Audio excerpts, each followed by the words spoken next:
गेल्या पावसाळ्यात मराठवाड्यात दमदार पाऊस झाला, धरणं भरली, पाणीसाठा समाधानकारकही होता. मात्र अवघ्या काही महिन्यातच चित्र पूर्ण बदललंय. उन्हाळा संपायला अजून 1 महिना बाकी असतानाच मराठवाड्यावर पाणी टंचाईचं गंभीर संकट उडवलंय. गावोगावी टँकर सुरू झालेत आणि नागरिकांना पाण्यासाठी संघर्ष करावा लागतोय. नेमकी काय आहे मराठवाड्यातली परिस्थिती, पाहूयात स्पेशल रिपोर्ट.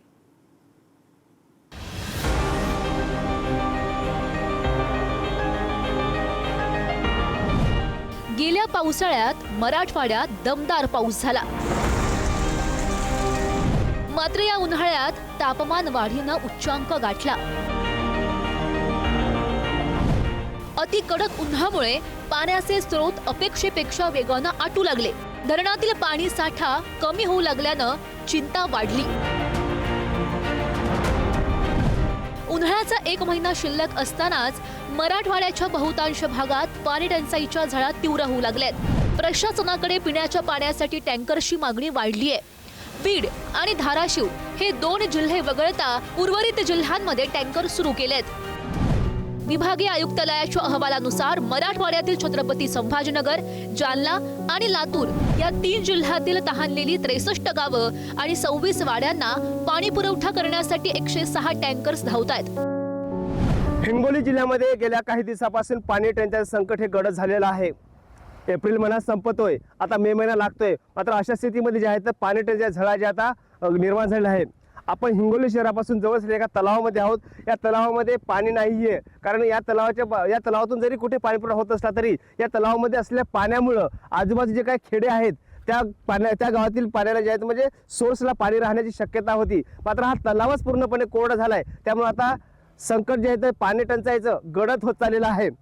हिंगोली जिल्ह्यामध्ये जवळपास 2 टँकरचे प्रस्ताव आले आहेत. हिंगोली तालुक्यातून खांबाळा आणि औढानागड तालुक्यातून रेवसी तांडा या गावचे 2 टँकरचे प्रस्ताव आले आहेत. मात्र अद्यापर्यंत जे प्रशासन त्यांना मंजुरी दिलेली नाही.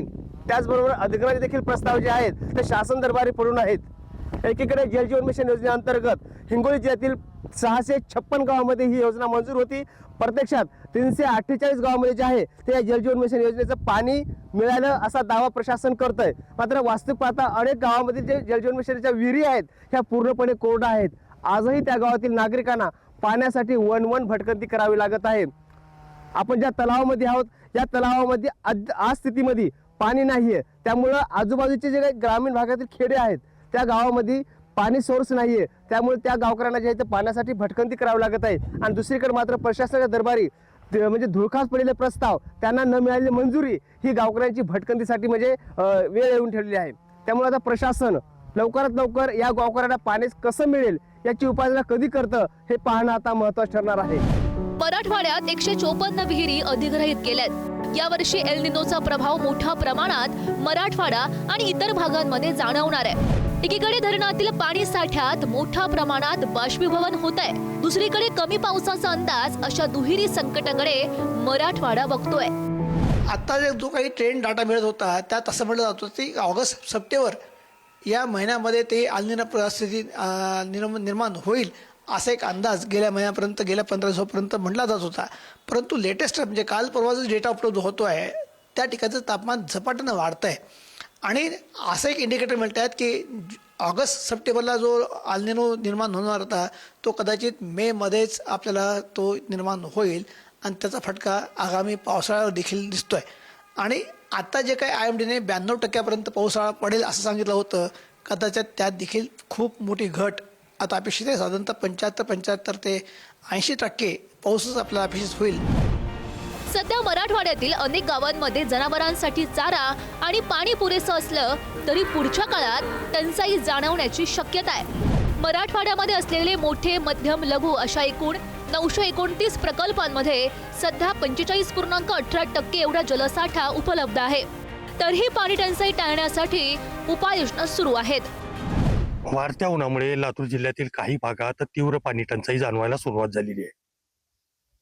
लातूर जिल्ह्यातल्या जळकोट तालुक्यात सद्यस्थितीला पाणी टंचाई जाणवत असून या तालुक्यातील 2 वाड्या आणि 1 गावाला आजच्या घडीला 2 टँकरद्वारे पाणी पुरवठा करण्यात येत आहे.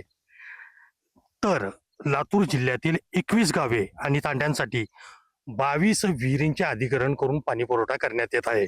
लातूर जिल्ह्यातील अहमदपूर, औसा, उदगीर आणि जळकोटमध्ये सध्या काही भागामध्ये पाणी टंचाई जाणवत असून जळकोट तालुक्यामध्ये 2 टँकरद्वारे 2 वाड्या आणि एका गावाला पाणी पुरवठा करण्यात येत आहे.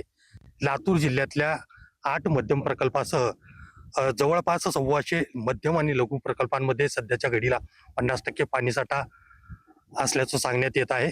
त्यामुळे या भागात पाणी टंचाई जाणवत नसली तरी ज्या ठिकाणी जलस्रोत आटलेले आहेत अशा भागांमध्ये सध्याच्या घडीला तीव्र पाणी टंचाईच्या झळा बसायला सुरुवात झालेली आहे. त्यामुळेच या गावांकडून प्रशासनाकडे अधिग्रहणाद्वारे आणि टँकरद्वारे पाणी पुरवठा करण्यासाठीचे प्रस्ताव प्रशासनाकडे दाखल व्हायला सुरुवात झालेली आहे. आतापर्यंत जवळपास 70 प्रस्ताव प्रशासनाकडे प्राप्त झाले असून त्यापैकी 22 ठिकाणी अधिग्रहणाद्वारे आणि 2 ठिकाणी टँकरद्वारे पाणी पुरवठा प्रशासनाकडून करण्यात येत आहे. दुष्काळी मराठवाड्याच्या पाचवीला पुजलेले टँकर वेगानं धावू लागलेत. एल निनोचं सावट लक्षात घेऊन गाव ते प्रशासन उपाययोजना करणं गरजेचं आहे. जो काही पाऊस पडेल त्याचा प्रत्येक थेंब वाचवणं, जिरवणं, मुरवण्याचं काम हाती घेण्याची हीच ती वेळ आहे. सचिन जिरे, पुढारी न्यूज, छत्रपती संभाजीनगर.